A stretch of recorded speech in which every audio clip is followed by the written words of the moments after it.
కొంతమందికి అక్షయ తృతీయ నాడు బంగారు కొంటే రెట్టింపు అవుతుందని చెప్పి ఒక మూఢ నమ్మకం అయితే ఉందన్నమాట. అది మన వాళ్ళు కోయట్కి వచ్చినా కానీ ఇండియాలో ఉన్నా కానీ మైండ్లో ఒకసారి మన సంప్రదాయం మన కంట్లో పడి చెవుల మైండ్లో పడిందంటే అది ఎప్పటికీ పోదనమాట. సో దాంట్లో భాగంగా ఈ రోజుల్లో ఇండియాలో కానీ కువైట్లో కానీ బంగారం కొనాలంటే దినార్ రేటు ఎలా ఉన్నా సరే బంగారం కొనాలంటే ఒక ఛాలెంజ్ లాగా తీసుకోవాల్సి ఉందన్నమాట.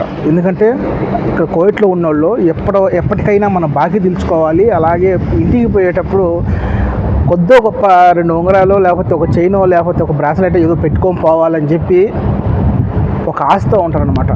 కువైట్లో ఇక్కడ చూస్తే రోజు రోజుకి పాపం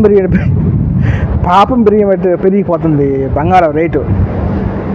జస్ట్ అంత హైలో లేదు, అంత తగ్గులో లేదు, అంతగా తగ్గిపోతుంది, ఎక్కుతున్నాను అనమాట. ఓకేనా, ఇలా ఉంది. సో ఇప్పుడైతే కొంచెం ఈరోజు ఎంత రేటు ఉందంటే ఖచ్చితంగా 22 క్యారెట్ వచ్చేసి 37 దినాలుగా ఉండాలి. 37 దినాలు ఉంటే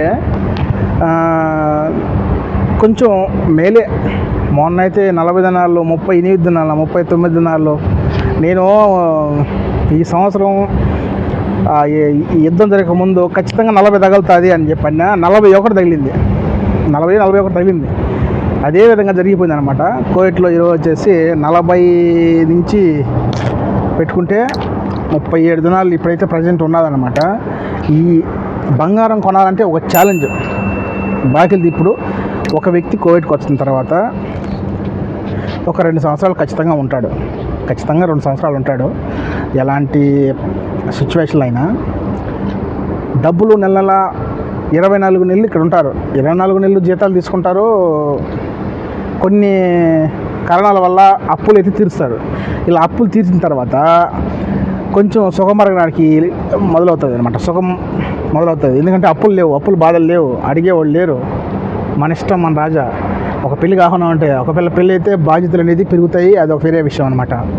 సో ఒంటరిగా ఉన్నోళ్ళు అయితే, ఒకవేళ ఫ్యామిలీతో ఉన్నోళ్ళు అయితే 2 సంవత్సరాలు అయిపోయింది. ఇప్పుడు నేనేం చేయాలి? కనీసం ఒక బంగారు వస్తువు అయినా మెల్ల వేసుకోమో ఒకటి నన్ను ఎగతాలు చేస్తారు ఇంటికాడ.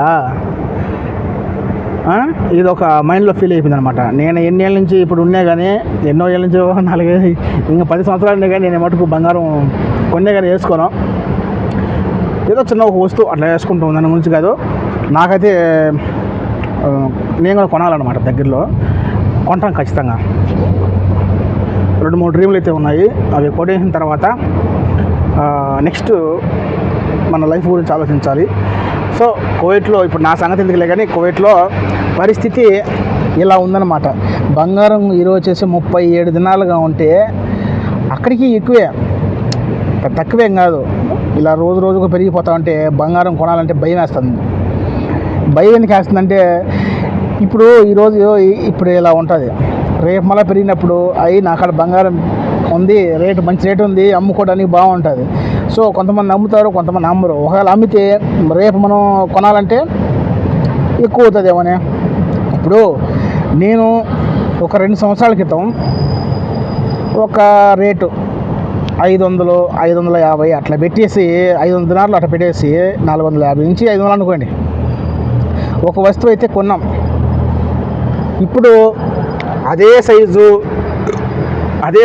అదే బ్రాండు,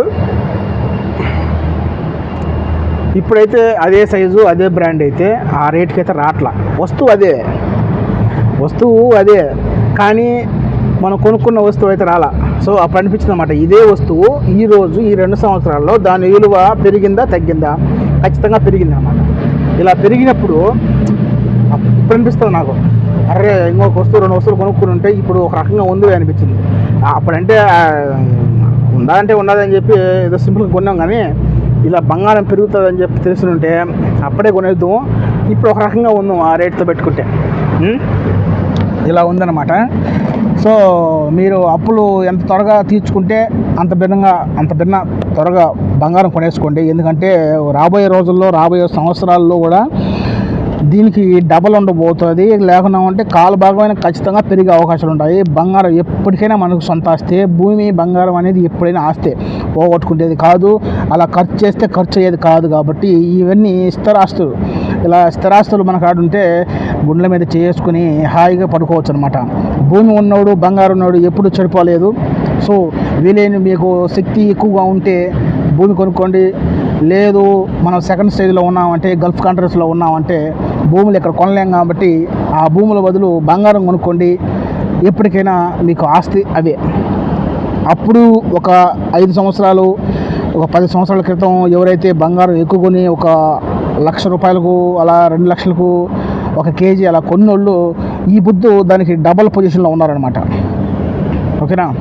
ఇలా ఉంది బంగారం పరిస్థితి. ఇప్పుడు నేను బంగారం మీద వీడియో ఏం చేస్తానంటే అవేర్నెస్ కోసం. ఇలా బంగారం పెరిగినప్పుడల్లా నేను వీడియో చేసి పెడతా. సో కంటెంట్ ఇది మంది కాదు, కానీ ఏదో చేయాలనిపించింది చేస్తున్నా. ఓకేనా? ఇదేనమాట కువైట్లో బంగారం రేటు. సౌదీలో కానీ సౌదీలో కానీ దుబాయ్లో కానీ అదేనే మనకు అనవసరం. మనం కువైట్లో ఉన్నాం కాబట్టి కువైట్ విషయాలు మాట్లాడదాం. ఓకేనా? కువైట్లో 37 దినాలు 22 క్యారెట్స్ 37 దినాలుగా ఉండదు. ఎవరు నాకు కొనుక్కున్నారు అంటే కొనుక్కొని పెట్టుకోండి. ఓకేనా?